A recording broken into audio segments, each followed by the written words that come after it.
સારંગપુર ખાતેથી અમે ફૂટપાથ ઉપર ઊભા રહેલા હતા અને એ દરમિયાન અમને કાલુપુર પોલીસ સ્ટેશનના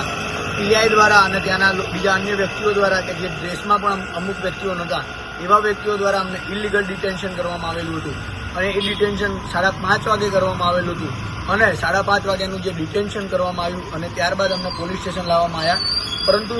5:30 વાગ્યાથી લઈ અને અમને 9:45, 11 વાગ્યા સુધી અમને ડિટેન રાખવામાં આવ્યા હતા. એની વિગતો ન આપતા અમને પોલીસ સ્ટેશનના પીઆઈને અમે જ્યારે કહ્યું કે અમને લેખિતમાં આપો કે અમને તમે કયા કારણસર ડિટેન કર્યા છે અને અમને જો મુક્ત કરવામાં આવ્યા હોય તો તમે અમને મુક્તિ લેટર આપો કે જેથી કરીને અમે જઈ શકીએ, ત્યારે તેઓએ પણ સ્પષ્ટ ના પાડી કે આવું કોઈ લખાણ આપવામાં આવશે નહીં. અને આ દરમિયાન અમારે એમની જોડે એક જ માંગણી હતી કે તમે અમને કોઈ પણ વસ્તુ લેખિતમાં આપો જેથી કરીને અમે અહીંયાથી જઈ શકીએ. જે દરમિયાન તેઓએ ન આપી અને આપવાનું પણ ના પાડી, સ્ટેશન ડાયરીમાં નોંધ કરવાની પણ ના પાડી. એટલે આ તો એક પ્રકારે અમારું જો મર્ડર થઈ જાય તો ક્યાંય બહાર માહિતી ન આવે કે આ પોલીસ સ્ટેશનમાં મર્ડર થયું છે. મને પણ એ લોકોએ જોર જબરદસ્તી પોલીસની વેનમાં બેસાડ્યો જ્યારે એક ભાઈએ તુતારી કરી અને જે મને હાથ ઉપર એમને પ્રેશર આપીને આ ઈજા કરેલી છે એ વ્યક્તિઓ દ્વારા બહુ જ બર્બરતાથી અમને લોકોને ગાડીની અંદર બેસાડવામાં આવ્યા છે. એટલે તમામ તાનાશાહીની વિરુદ્ધમાં આજે અમે કાલુપુર પોલીસ સ્ટેશનની અંદર હતા અને મારી સાથે બીજા એક 17 વર્ષના બાળકને પણ ડિટેન કરવામાં આવ્યો હતો. એને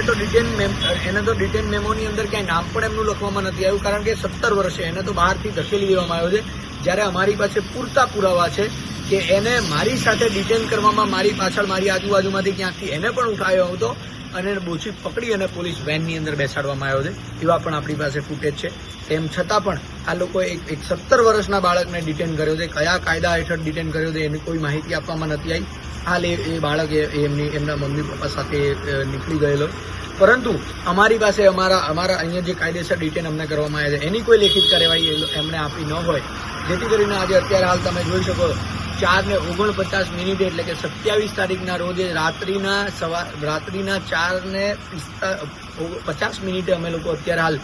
અમે વર્દી લખાવી અને વર્દીના આધાર ઉપર અમે સ્ટેટમેન્ટ આપ્યું અને સ્ટેટમેન્ટની અંદર અમે આ તમામ વિગતો લખાવી અને અમારી ઉપર જે બર્બરતા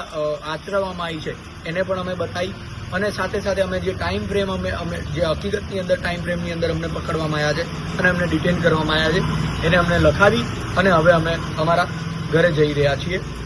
તમામ સાથી મિત્રો અત્યાર સુધીમાં અમારી જોડે જે સહકાર આપ્યો છે એ બદલ સૌ કોઈનો આભાર માનું છું. આ તમામ લોકોએ જે સોશિયલ મીડિયાના માધ્યમથી અમને લોકોને જે મદદ પૂરી પાડી છે